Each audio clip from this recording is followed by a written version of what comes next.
څرنګه کولی شو د خپل انټرنیټ سرعت زیات کړو؟ سلامونه، نیکې هیلې او ځل بیا باور لټون یوټیوب چینل څخه په دې هیله چې ټول به روغ او جوړ یاست. بریالی احساس یم یو ځل بیا د یوې بلې نوې ویډیو سره راغلی یم چې څرنګه کولی شو د خپل انټرنیټ سرعت زیات کړو. یعنې په هغه سیمه کې چې موږ او تاسو استوګن یو شاید هلته انټرنیټ کمزوری وي. د کمزوري انټرنیټ پر موږ او تاسو نشو کولی په ګوګل کې سرچ وکړو یا هم د ټیک ټاک ویډیو وګورو. په دغه ویډیو کې تاسو یو داسې طریقه درښیم چې تاسو به وکولی شئ د ټیک ټاک ویډیو وګورئ او د خپل انټرنیټ سرعت زیات کړئ. تاسو راسره ویډیو له پیل نه تر پایه پورې تعقیب کړئ او له هغې څخه وړاندې تاسو ویډیو ته یو لایک ورکړئ او که په چینل کې راسره نوي یاستئ زموږ یوټیوب چینل درسره سبسکرایب کړئ تر څو زموږ راتلونکي ویډیو تر تاسې حتمي در ورسیږي. راځو دوستانو چې څرنګه کولی شو د خپل انټرنیټ سرعت زیات کړو. ښه نو ګرانو دوستانو، تاسو به راسئ پلی سټور ته، په سرچ کې به ولیکئ پروټون وي پي این. ګورئ دوستانو، پلی سټور ته راسئ، په سرچ کې ولیکئ پروټون وي پي این. همدغه یو اپلیکیشن به تاسو خپل موبایل ته انسټال کړئ. راځو دوستانو، پر انسټال باندې کلیک اخلو. د دې اپلیکیشن اړوند معلومات دلته شتون لري.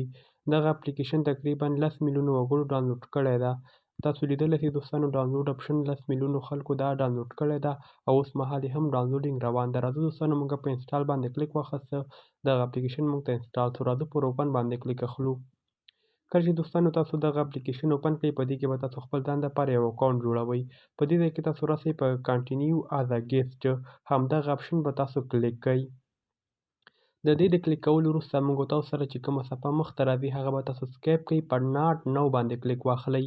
د دې څخه دوستانو تاسو بیک راسئ، په سیټینګ اپشن باندې کلیک واخلئ. تر دې ځای پورې موږ او تاسو دغه اپلیکیشن جوړ کړو او مخته راغلو. اوس دوستانو پر همدغه کې موږ ځان دپاره یو اکاونټ جوړوو.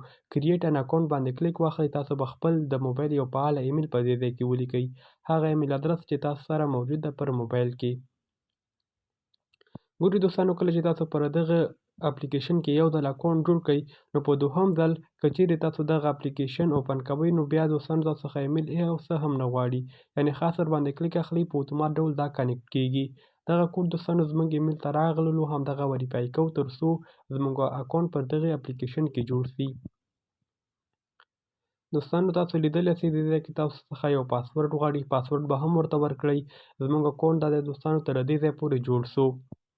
دا دوستانو کله چې تاسو اوپن کړئ، په اتومات ډول باندې کنیکټ کیږي. په دې ځای کې موږ تاسو سره د انټرنیټ هغه سپیډ ښودل کیږي د اپلوډ او ډاونلوډ سپیډ ده. د دغه وی پي این د لارې تاسو هغه وخت استفاده وکړئ کله چې ستاسو ټیک ټاک استعمالوئ او یا هم د ډاونلوډینګ کوئ. یعنې که چیرې ستاسو په ساحه کې انټرنیټ کمزوری وي، بیا له همدغه اپلیکیشن څخه استفاده وکړئ.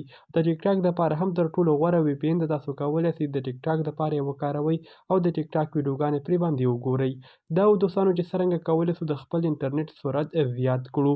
که ویډیو معلوماتي او ستاسو د خوښې وړ ګرځېدلې وي، ویډیو ته یو لایک ورکړئ او که په چینل کې راسره نوي یاستئ زموږ یوټیوب چینل درسره سبسکرایب کړئ تر څو زموږ نوې هره راتلونکې ویډیو تر تاسې در ورسیږي.